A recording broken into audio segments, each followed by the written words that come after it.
کون ہے جو صحت مند رہنا نہیں چاہتا؟ یقیناً آپ بھی چاہتے ہوں گے کہ میں بھی صحت مند رہوں۔ آئیے آپ کو کچھ ٹپس دیتا ہوں جس سے اللہ پاک نے چاہا تو ہم صحت مند رہیں گے۔ رسول اکرم نور مجسم صلی اللہ تعالیٰ علیہ وآلہ وسلم نے کیا خوب ارشاد فرمایا، صوموا تصحوا، روزہ رکھو صحت یاب ہو جاؤ گے۔ یعنی روزے میں صحت ہے۔ روزہ ایک بڑی نعمت ہے، جو کہ مسلمان روزہ رکھتا ہے تو روزہ اس کے معدے کو درست کر دیتا ہے۔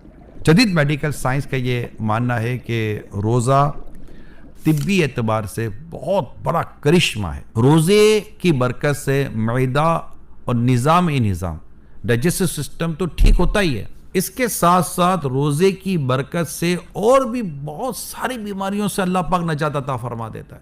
یہاں تک کہ ایسے مریض جو بہت عرصے سے بیمار ہوں، بیماری ان کے اندر جڑ پکڑ چکی ہو، ایسے مریضوں کو بھی اگر روزہ رکھوایا جائے تو ان کے مرض میں کافی حد تک بہتری آ جاتی ہے۔ تحقیقات کے مطابق کیونکہ روزے کی حالت میں سحری سے افطار تک کچھ کھانا پینا تو نہیں ہوتا، اب یہ عمل دل کے لیے بہت مفید ہے، کیونکہ اس سے دل کو آرام ملتا ہے۔ دل کے جو ٹیشوز ہیں اس پر دباؤ کم پڑتا ہے۔ یوں دل کے لیے خون کو تمام جسم میں پہنچانے اور خون کو صاف کرنے میں کم سے کم قوت لگانی پڑتی ہے، اس طرح دل کی قوت میں اضافہ ہوتا ہے۔ روزے کا سب سے اہم اثر پورے جسم میں خون کی نالیوں پر دیکھنے میں آتا ہے۔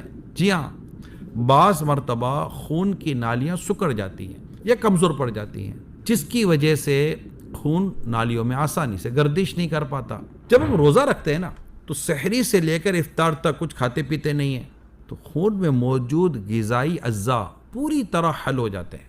اس طرح خون کی نالیوں کی دیواروں پر چربی اور کولیسٹرول وغیرہ جم نہیں پاتے اور خون کی نالیاں سکڑنے اور کمزور ہونے سے محفوظ رہتی ہیں۔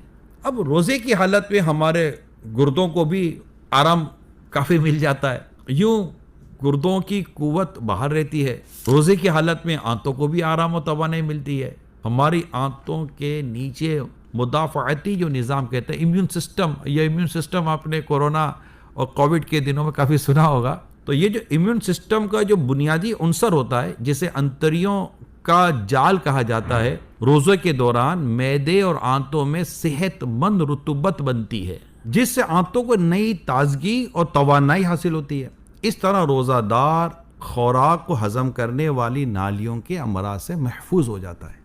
روزے اور وضو کے جو فوائد اور اثرات ہیں، اس کا ایک پہلو یہ ہے کہ دماغ میں جو خون کی جو گردش ہے یعنی بلڈ سرکولیشن، اس کا ایک بے مثال توازن قائم ہو جاتا ہے، بیلنس، جس سے دماغ صحت پاتا ہے، ذہنی تناؤ کو دور کرنے میں مدد ملتی ہے۔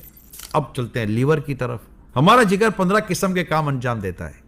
ہم تھوڑا سا بھی کچھ کھائیں نا، یہاں تک کہ 100 گرام خوراک بھی معدے میں پہنچے تو ہمارا پورا نظام ڈائجسٹو سسٹم اپنا کام کرنا شروع کر دیتا ہے اور جگر فوری طور پر مصروف ہو جاتا ہے۔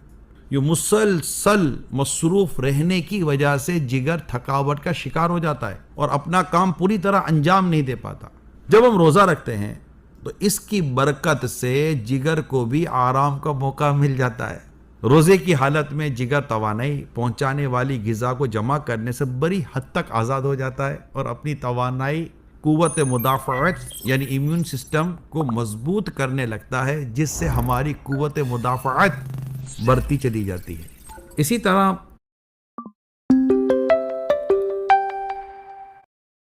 روزہ جو ہے نا، یہ شوگر لیول اور کولیسٹرول لیول اور بلڈ پریشر جو ہے اس میں اعتدال لاتا ہے، یعنی اس کو بیلنس لاتا ہے، اور اس کی وجہ سے دل کا دورہ پڑنے کا خطرہ کم ہو جاتا ہے۔